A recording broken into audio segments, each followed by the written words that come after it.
सिद्धार्थनगर बार्शी येथे अनिल गोपाळ खुरंगुळे यांनी घरातच फाशी घेऊन आत्महत्या केल्याचं समजलं जातंय। त्यांच्या नातेवाईकांकडून माहिती घेतली असता 2 दिवसापूर्वी त्यांच्या पत्नी आणि त्यांची मुलं ही गावाला गेलेली होती।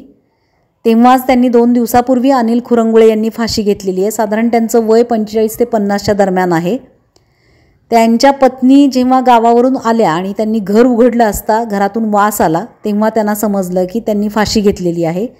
रंजना अनिल खुरंगुळे असे त्यांच्या पत्नीचं नाव आहे आणि त्यांच्यासोबतच त्यांची 2 मुलं आहेत, उमेश आणि गणेश, साधारण 20 ते 28 वयोगटातील असतील। आणि पुन्हा एकदा बार्शीमध्ये फाशीची घटना, आत्महत्येची घटना घडतीये। या आत्महत्येसारख्या घटनांवरती आपल्या राजकीय, सामाजिक सर्वच मंडळींनी थोडंसं लक्ष द्यावं असं मी बार्शी टुडेच्या वतीने आवाहन करते।